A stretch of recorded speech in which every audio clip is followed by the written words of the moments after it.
Michael Woodhouse. Thank you, Mr. Speaker. It's my pleasure to rise and take what will probably be the final call on the Road User Charges Bill, and on the basis that the words 59 votes in favour don't constitute a speech, this is my first offering in the House of the 50th Parliament, so welcome back, congratulations on your respective appointments, and also welcome to our new MPs.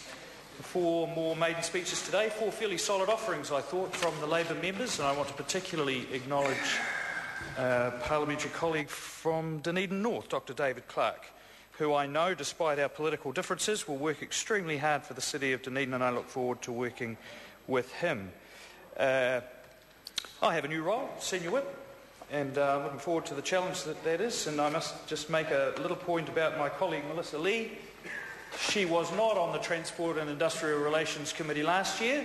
She's not on the Transport Committee this year. She's not rostered in the House. And given the 3 reasons that she didn't have to speak on this bill, I thought she did extremely well at very short notice. I want to... yeah, well, it's a bit of mea culpa. It was going to come back to me at some stage. Now, I just want to touch on a comment that Mr Horan made, because I think this comes to the essence of the submissions that we heard in the Ruck bill in the Select Committee last year, of which, of course, I was a member. He said consultation is one thing, listening and taking heed is another matter. And I accept the member's point. He's a very intelligent fellow, I'm sure, and will quickly come to understand, however, that consultation and consensus are 2 very different things, particularly politically. One can listen very, very carefully to often wildly divergent points of view and then seek a common ground as much as possible.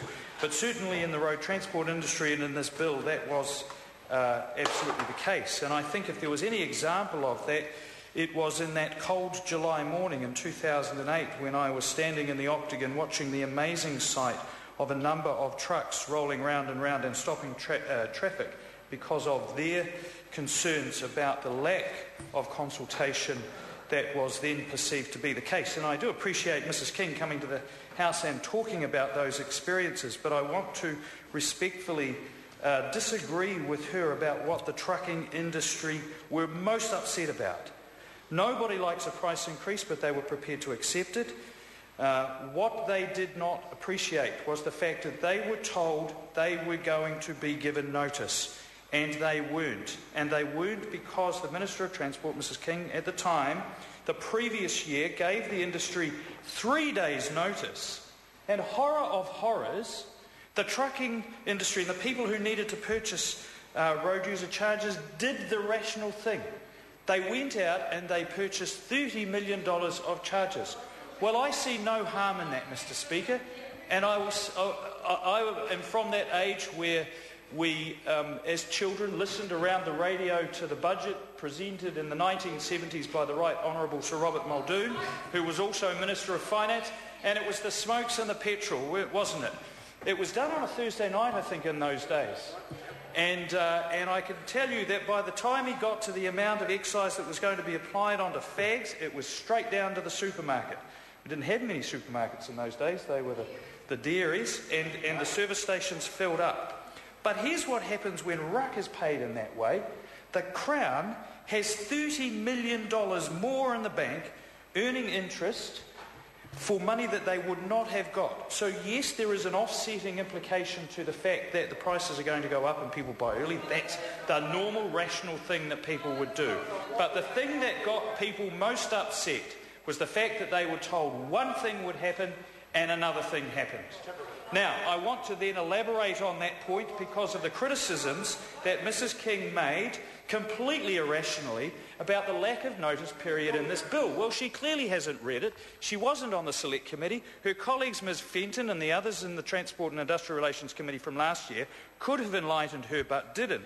So I'll point out Clause 79, which is that those regulations made to increase or specify rates of road user charges come into force 42 days after they are gazetted. So the inference, well, it wasn't inferred, it was absolutely challenged, it was stated, that this government is not giving road users plenty of notice of changes to the road user charges is simply not true. Nor, I have to say, is the continued wailing and gnashing of teeth from members on the other side at the concerns of the Motor Caravan Association. Indeed, they did come into committee and express very serious concerns about the implications for the changes in the RUC calculation on their members.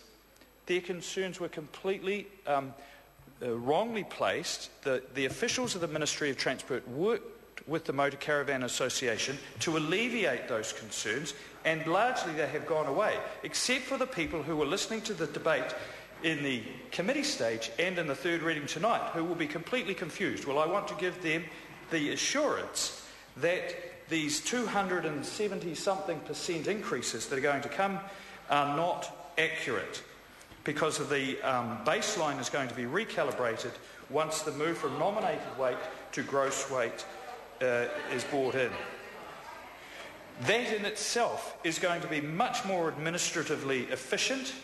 The amount of paperwork done for trucks companies to record their actual nominated weight and then have it checked and police on the side of the road is incredibly administratively inefficient, and a gross weight system will be satisfactory to all but people who carry feathers or pink bats regularly in their trucks, because they go out full, they come back empty. If they're never close to their gross weights, maybe there will be an issue there, but it's at around the margins, and the Ministry of Transport have worked very carefully with the industry to ensure that those changes affect as few people as possible. So with those words, it's my pleasure to commend this bill to the House. It's a good bill. It'll improve road user charges collection in this country.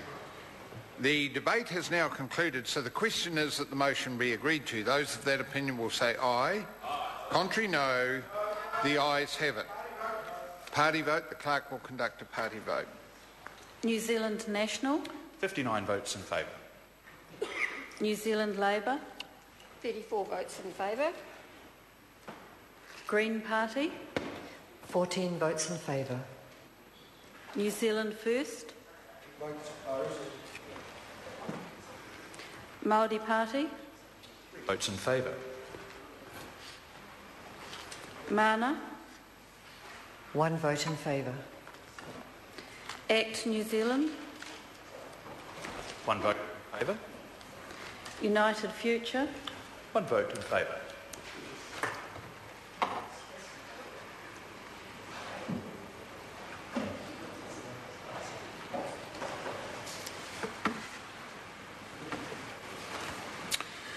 The ayes are 113, the noes are 8. The motion is agreed to.